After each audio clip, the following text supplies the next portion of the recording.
কাচনের গ্রামটা কোথায়, বরগাছি গ্রামটা কোথায়, এখানে একটা বড় মসজিদ ছিল কোথায়, এখানে একটা বড় মিনার ছিল কোথায়, এইখানে যে একটা বাজার ছিল বাজারটা কোথায়, কিছুই নেই, সব শেষ হয়ে গেছে, সব আল্লাহ ধ্বংস করে দিয়েছেন, সব ধ্বংস করে দিয়েছি। আল্লাহ তাবারাক ওয়া তাআলা বলেন, রে বান্দা তোমরা শোনো, আমি সমস্ত মানুষকে নিজ নিজ জায়গা থেকে ওঠাবো, ওদেরকে ওঠাবো, নিজের নিজের স্থান থেকে ওঠাবো, আর উঠে আল্লাহ তাবারাক ওয়া তাআলা বলেন, মিনাল আজদাতি ইলা রাব্বিহিম ইয়ানসিলুন, আমি তাদেরকে কবর থেকে ওঠাবো, নিজ নিজ স্থান থেকে তাদেরকে ওঠাবো, সবাই উঠে দাঁড়াবে, উঠে দাঁড়াবে, দেখবে আর হাসরের ময়দানের দিকে ছুটবে, সবাই রবের দিকে ছুটবে।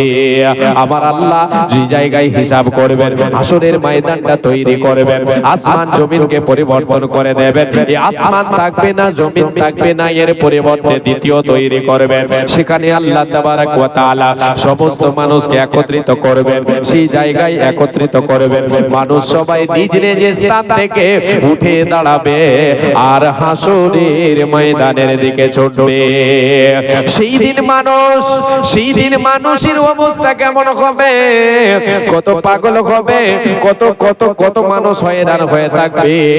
নবীজি আমারে বলেছেন, রে উম্মাত উম্মতিরা, মা আয়েশা সিদ্দিকা রাদিয়াল্লাহু তাআলা আনহা তিনি বলেন, বিশ্ব নবী বলেন, যখন মানুষকে আল্লাহ তাবারাক ওয়া তাআলা কবর থেকে ওঠাবেন, হাসরের ময়দানের দিকে নিয়ে যাবেন, আল্লাহর নবী বলেন, ইহশারুন নাস ইয়াউমাল কিয়ামাতে ইয়াকুলু ইহশারুন নাস ইয়াউমাল কিয়ামাতে হুফাতান উরাতান গুরলা। আল্লাহর নবী বলেন, হাসরের ময়দানে সমস্ত মানুষকে যখন একত্রিত করা হবে, সবাই নিজ নিজ স্থান থেকে, নিজ নিজ স্থান থেকে কবর থেকে উঠে দাঁড়াবে, কবর থেকে উঠে দাঁড়াবে, হাসরের ময়দানের দিকে যাবে, কাউরের পরনে কোনো কাপড় থাকবে না, আজকে কত সুন্দর দামি দামি পোশাক আমরা পরে, এগুলি থাকবে না, থাকবে না, খাতনা করা থাকবে না, পায়ে কোনো জুতা থাকবে না, চটি থাকবে না, সবাই উলঙ্গ অবস্থায় নিজ নিজ স্থান থেকে হাসরের ময়দানের দিকে যাবে। এই কথা যখনই বিশ্বনবী বললেন, মা আয়েশা সিদ্দিকা রাদিয়াল্লাহু তাআলা আনহা তিনি বলছেন, ইয়া রাসূলুল্লাহ, ওগো নবী, কথাটা শুনে তো আমি আশ্চর্যিত হলাম, নবী গো, আর রিজালু ওয়ান নিসাউ জামিআন ইয়াউদুরু বাদুহুম লিবাদ।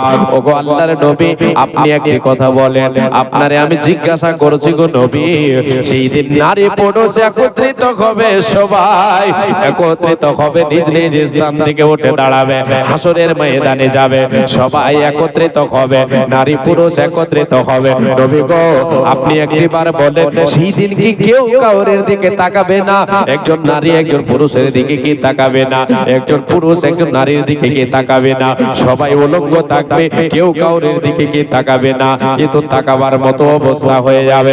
নবীজি বলেন, না না না, ইয়া আয়েশা, আল আমরু আশাদ্দু মিন আইয়াদরা বাদুহুম লিবাদ। আয়েশা রে, সেই দিন এত কঠিন দিন হবে, এত ভয়ঙ্কর দিন হবে, সবাই নিজের নফস নিয়ে টানাটানি করবে, কেউ কাউরের দিকে তাকাবে না, তাকাবে না, তাকাবার সময় পাবে না, নিজের নফস নিয়ে টানাটানি করবে, কেউ কাউরের দিকে তাকাবে না, কেউ কাউরের দিকে ঘুরে তাকাবে না। আল্লাহ তাআলা বলেছেন, লা ওয়ালা ইয়াসালু হামিমুন হামিমা ইউবাসসারুনহুম ইয়াবাদুল মুজরিমু। আল্লাহ তাবারাক ওয়া তাআলা বলেছেন কোরআনুল কারীমের ভেতরে, মুজরিমদেরকে সবাই তাদের মুজরিমদেরকে দেখানো হবে, তার সামনে তার বন্ধু তার সামনে দাঁড়িয়ে থাকবে, চিনতে পারবে এটা আমার বন্ধু ছিল, এটা আমার বাবা ছিল, এটা আমার মা ছিল। আল্লাহ তাবারাক ওয়া তাআলা বলেন, কেউ কাউরে জিজ্ঞাসা করবে না, বন্ধু তুমি কেমন আছো, ভাই তুমি কেমন আছো, বাবা তুমি কেমন আছো, আজকের অবস্থা কেমন, আজকে তুমি কেমন আছো, কেউ কাউকে জিজ্ঞাসা করবে না, সবাই নিজের নফস নিয়ে টানাটানি করবে, নিজের নফসকে, নিজের বডিকে, নিজের আত্মাকে বাঁচাবার জন্য চেষ্টা করবে। এই আল্লাহর গোলাম, এবার আপনাদেরকে আমি আমলের দিকে নিয়ে যাই। আমার সময় বেশি নাই, যার জন্য আমি আপনাদেরকে নিয়ে যাচ্ছি সংক্ষেপে টেনে। সেই দিন নিজের নফসকে নিজেকে বাঁচাতে হবে। কথা মূল এবার নিয়ে চলে আসলাম। নিজের নফসকে নিজেকে বাঁচাতে হবে। কেমন করে বাঁচাবেন? কি দিয়ে আপনি বাঁচবেন? আল্লাহর দয়া চাই, আল্লাহর দয়া চাই, আল্লাহর ক্ষমা এবং আল্লাহর জান্নাতের আশাবাদী দুনিয়ায় হতে হবে। আল্লাহ তাআলা বলেন ইলা মাগফিরাতিম মির রাব্বিকুম ওয়া জান্নাতিন আরদুহাস সামাওয়াতু ওয়াল আরদু উইদ্দাত লিল মুত্তাকিন। এ বান্দা, দুনিয়ার প্রতিযোগিতা করছো অনেক। দুনিয়ায় তোমরা যে প্রতিযোগিতা করবে, যার জন্য আমি তোমাদের প্রেরণ করেছি, যেই জন্য তোমাদের প্রয়োজন, তোমাদেরকে প্রেরণ করা হয়েছে দুনিয়ায়, সেই দিকে তোমরা আগে বাড়ো। তোমরা কি করো? তোমার রবের ক্ষমার জন্য প্রতিযোগিতা করো। প্রতিযোগিতায় তোমরা নেমে পড়ো। দুনিয়ার প্রতিযোগিতা করে কোনো লাভ দেবে না। দুনিয়ার প্রতিযোগিতা, দুনিয়া সব থেকে যাবে, সব ধ্বংস হয়ে যাবে। আমাকে আপনাকে আল্লাহর ক্ষমা দয়া পাওয়ার জন্য দুনিয়ায় প্রতিযোগিতা করতে হবে। আল্লাহ বলেন তোমার রবের প্রতিযোগিতার জন্য, তোমার রবের দয়া, তোমার রবের ক্ষমার জন্য তোমরা প্রতিযোগিতা করো। তোমার রবের জান্নাতের জন্য প্রতিযোগিতা করো। জান্নাত, জান্নাত যার ব্যাপারে আল্লাহ তাআলা বলেন উইদ্দাত লিল মুত্তাকিন, যে জান্নাতকে আমি মুত্তাকিদের জন্য তৈরি করে রেখেছি। সুখের জায়গা, সুখের স্থান রে বান্দা। সেই জান্নাতের বিশালতা, সেই জান্নাতের বিশালতা হলো দুনিয়া এবং আসমান সমপরিমাণ। সেই জান্নাতের জন্য তোমরা প্রতিযোগিতা করো। এই আয়াতে আল্লাহ তাবারাক ওয়া তাআলা দুটো জিনিসের কথা বললেন। প্রথমে আল্লাহ তাআলা বলছেন আমার ক্ষমা, ক্ষমার জন্য মাগফিরাত, আমি যেন তোমাকে ক্ষমা করে দিই, তোমার উপরে দয়া করি, এর জন্য তুমি কি করো? প্রতিযোগিতা করো। তারপরে আল্লাহ তাআলা বলছেন জান্নাত। এর মানে বোঝা গেল আয়াতের দ্বারাই, এই আয়াতের ভাষায় বোঝা যায়, এই আয়াতে বোঝা যায় আল্লাহর যতক্ষণ দয়া আমার আপনার উপরে না হবে, আল্লাহ আমাকে আপনাকে যতক্ষণ ক্ষমা না করবেন, আমি আপনি জান্নাত পাবো না, পাবো না, পাবো না। এই আল্লাহর গোলাম, মায় আমার বোন, দুনিয়াতে আমাকে আপনাকে সৎ কাজের প্রতিযোগিতা করতে হবে, সৎ আমলের দিকে আগে বাড়তে হবে, সৎ আমলের প্রতিযোগিতা করতে হবে। নামাজ, রোজা, দান, খায়রাত আমাকে আপনাকে ভালোভাবে করতে হবে। এক কথাই সৎ আমল আমাকে আপনাকে করতে হবে আল্লাহর সন্তুষ্টি অর্জনের জন্য। এবারে আমি আপনাদেরকে হাদিস শোনাই। নবীজি আমার বলেছেন মান বানা লিল্লাহি মসজিদান ইয়াবতাগি বিহি ওয়াজহাল্লাহি বানাল্লাহু লাহু বাইতান ফিল জান্নাহ। উম্মত, উম্মতিরা রে, যারা আল্লাহর ঘর মসজিদকে আল্লাহর সন্তুষ্টি অর্জনের জন্য তৈরি করবে, আল্লাহর ক্ষমা পাবো বলে, আল্লাহর ক্ষমা পাবো বলে, আল্লাহর দয়া পাবো বলে মসজিদ নির্মাণ করবে, মসজিদের জন্য কি করবে? তার পয়সাকে, তার সম্পদকে ব্যয় করবে। আল্লাহ তাআলা বলেন, আল্লাহর নবী বলেন বানাল্লাহু লাহু বাইতান ফিল জান্নাহ, আল্লাহ তার জন্য জান্নাতে ঘর নির্মাণ করবে। একবার জোরে বলেন সুবহানাল্লাহ।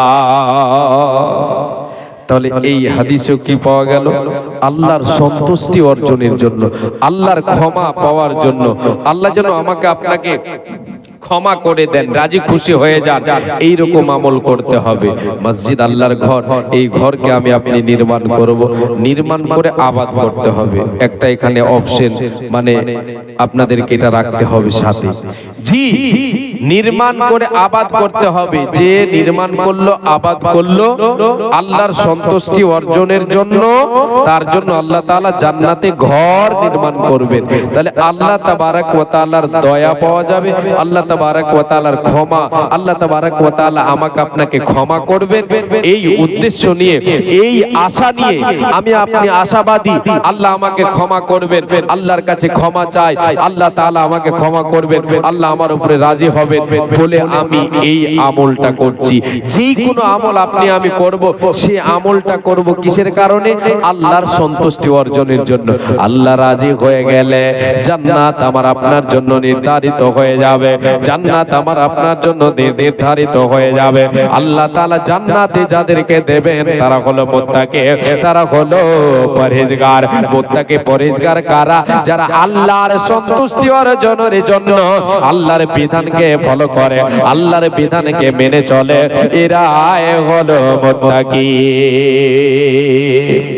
এই যে মসজিদ, আপনাদের এই মসজিদে জায়গা হচ্ছে না, আমাদের বরগাছির মতো মানে সেম অবস্থা, যার জন্য আপনারা এই জলসা দিয়েছেন, জলসার আয়োজন করেছেন, আলহামদুলিল্লাহ, খুব ভালো কথা। যে মসজিদকে ভালোবেসে মসজিদের জন্য আপনাদেরকে প্রাণ খুলে দান করতে হবে। জি, আপনি আশা করবেন বাইরের সব আমাদেরকে দেবে বেশি বেশি, এটা আশা করতে হবে না। আপনি মসজিদ তৈরি করবেন, আপনার অর্থ আপনাকে আল্লাহ যেটা দিয়েছেন সেটা থেকে, এটা আপনার নিজস্ব সম্পদ হবে, এটা আপনার নিজস্ব ধন হবে।